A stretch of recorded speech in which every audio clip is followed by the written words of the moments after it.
Yung langis, oh. Ayan. Yung itim. Gamit natin shell.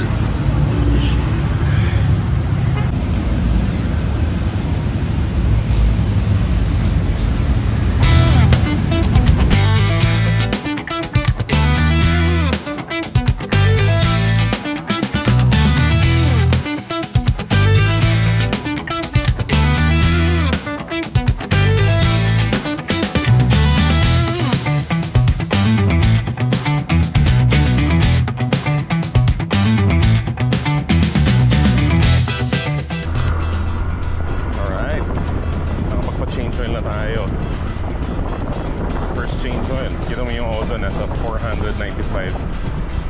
So pina-change oil ko before 500. Ganun naman. And I feel a big difference sa takbo. Ngayon, nakalimutan ko lang magpahangin ng gulong. Wala eh. Check natin yung hangin rin kasi nakaka-apekto sa fuel efficiency. Pero ang ginamit ko yung Shell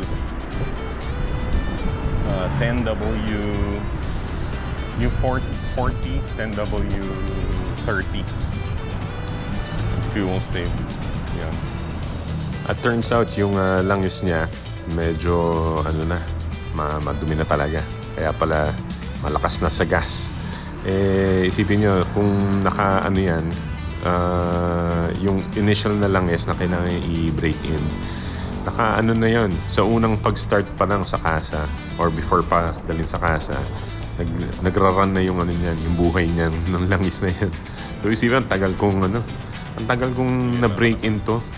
It took me 6 months bago hindi pa nga umabot ng 500 kilometers eh. Kaya talagang ganun, lalakas sa gas. So ngayon, ramdam ko yung yung difference. Ang ganda na ng takbo. Feeling ko maganda na fuel consumption ito.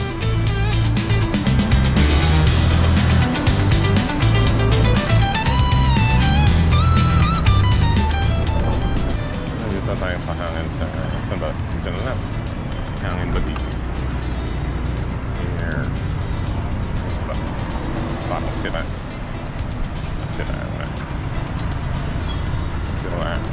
Social tayo.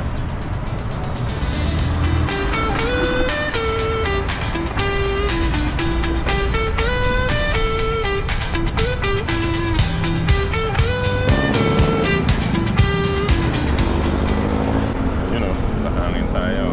Gagawin natin 29 pati 30. 29 pati 30. Okay. Or 20. Ayun, tingnan natin. Bahala.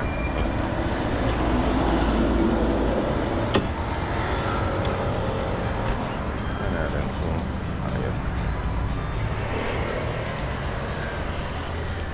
Ito 29.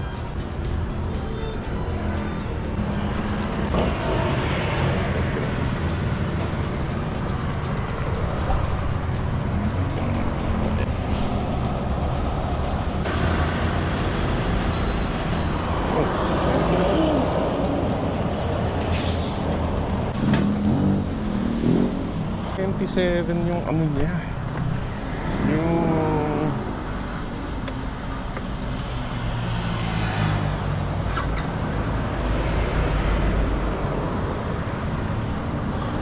$27 pala siya. Ngayon, ginawa kong 24.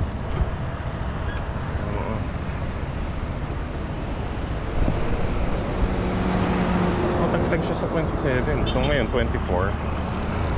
Yung harap 24 na siya. Okay, let's see.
27 pala siya. Kulit ko, 27 top speed. Okay, let's see. Sa 24. Pinabaan ko eh.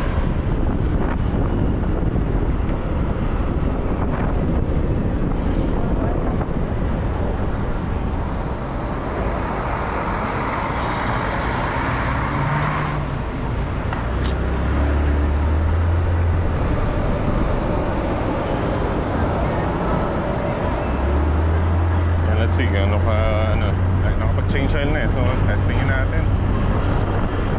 I mean, hindi, hanggang 60 lang pala to. Dahil Marcos Highway. Pero, yun na nga. Natin. Yan, swabe na yung takbo. Swabe na yung takbo.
Brakes, okay pa.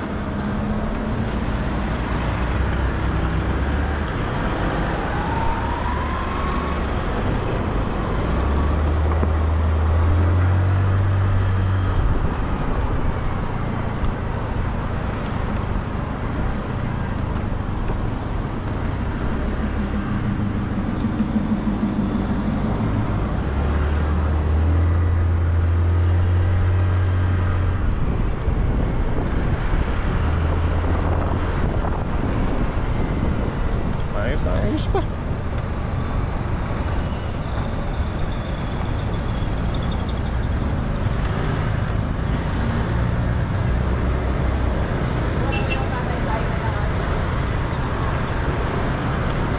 Dito tayo sa Imelda Avenue.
Okay pa.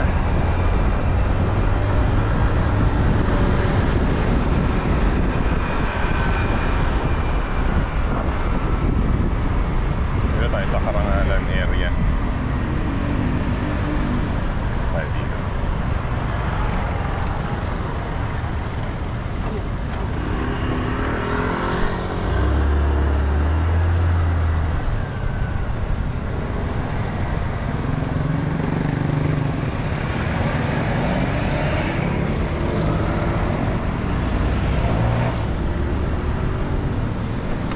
Dito talaga daanan ng mga scooter pag nasa naman ano ba to? Imelda Avenue.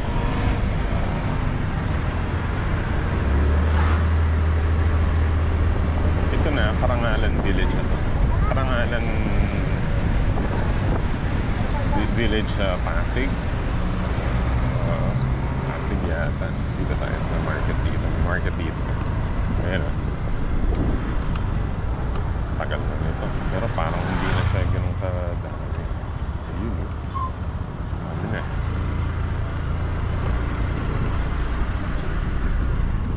Hindi na siya ganun kadaming options yung market na to. Parang nawalan siya naman.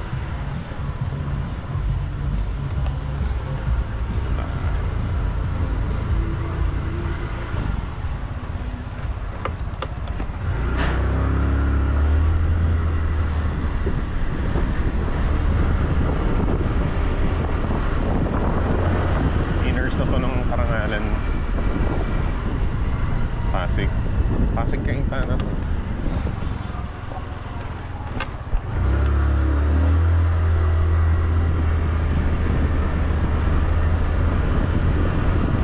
Ayan, talagang quick spin. Kasi ano eh, kahapon nag-ano kami kahapon eh, nagputol ng mga dahon at sanga ng mga mangga, puno ng mangga. Kaya ang dami na alikabokon siya. Dami.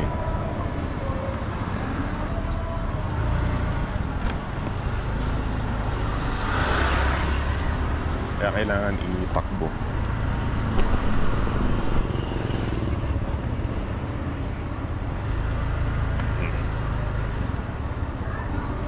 Ito ang dami na dito. Auto shop.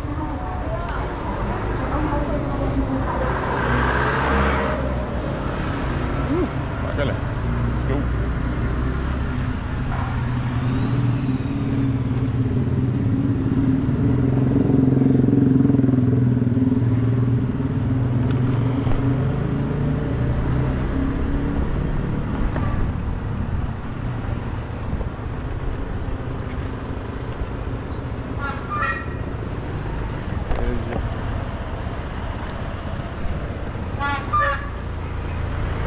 Hindi ko alam kung gaano kalaki yung effect ng from 27 PSI sa front wheel.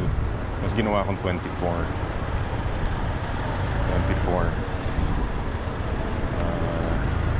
Nalaman natin. Pero so far, ano eh, naging umokay na.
Kasi nga one way ito palabas, papuntang Pasig proper.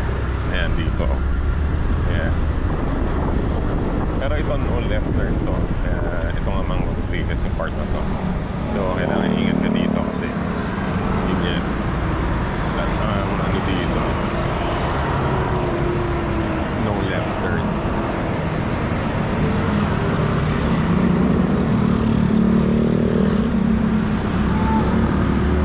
Ayan. Tapos hopefully bukas si Honda. Sino ba? Navi. Ayan, Honda Navi. Bukas nga si Honda Navi.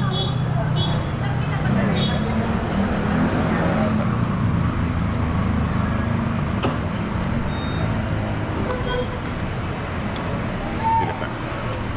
Honda Navi.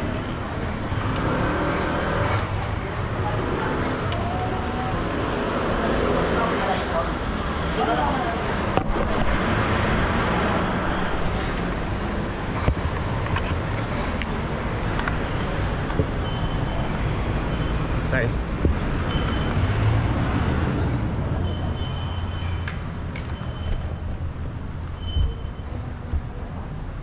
Wala pa.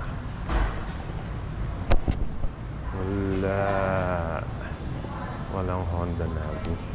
Tingin tayo, tinitignan ko ito. Edge. Ito. This XRM 71,000. Pwede ito ah. Pwede. Ayan. Tapos, ano pa ba? 74 XRM 125DX. Ano DSX? Ah, puti. Ganda. Ito, 78. Judge. On the beat. Down payment. Tapos ito, beat. Puro beat.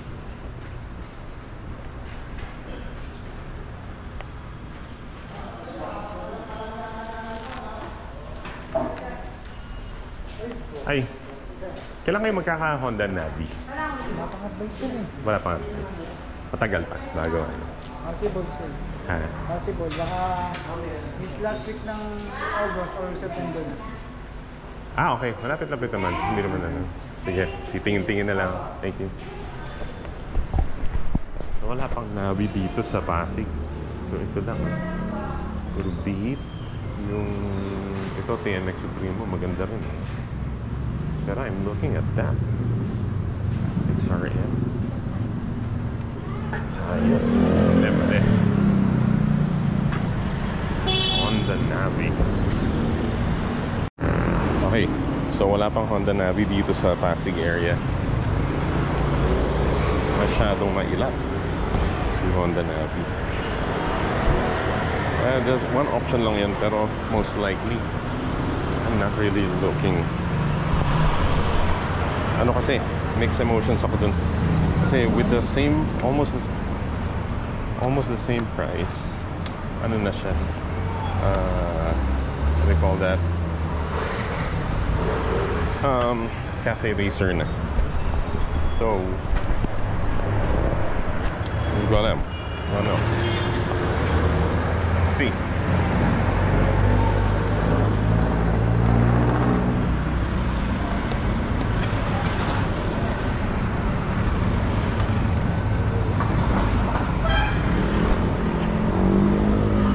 Let's see.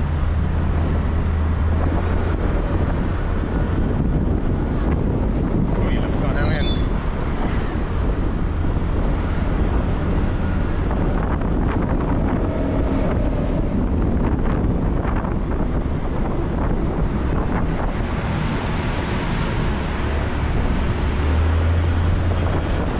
A bit yung performance ng engine ngayon ang smooth, so baka ano to, mga okay naman.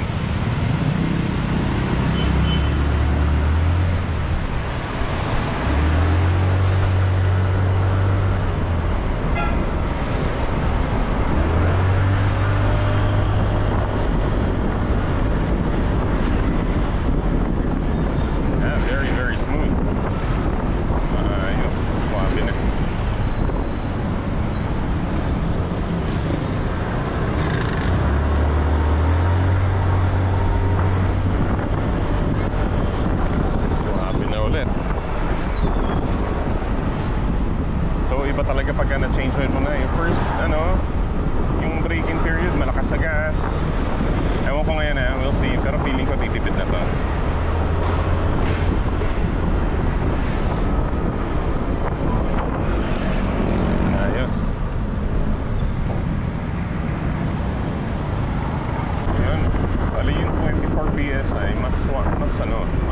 na ramdam yung lubak.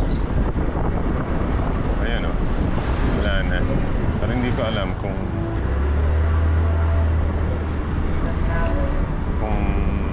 gaano kalakas yung epekto niya sa fuel consumption. We'll see. Tagtag or mamimili ka kung tagtag or tipid sa gas. Comfortable pero tipid sa gas. Up to you.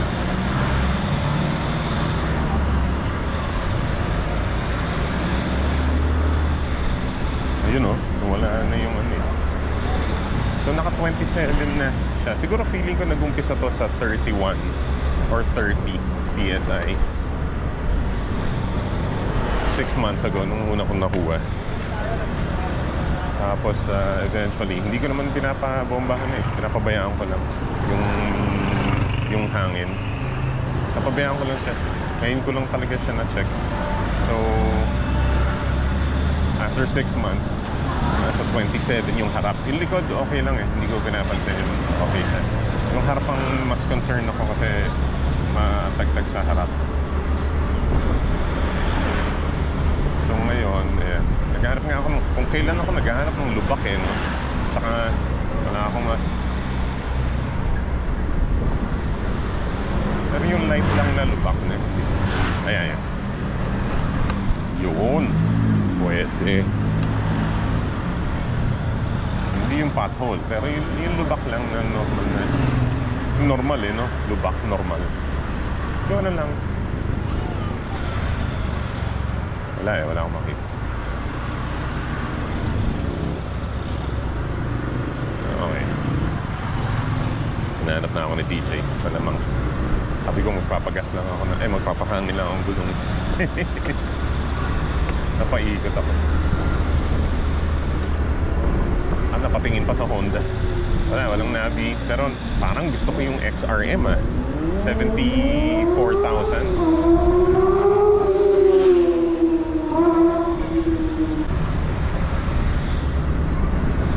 Alright, sige. That's it for today. Lang. Thank you.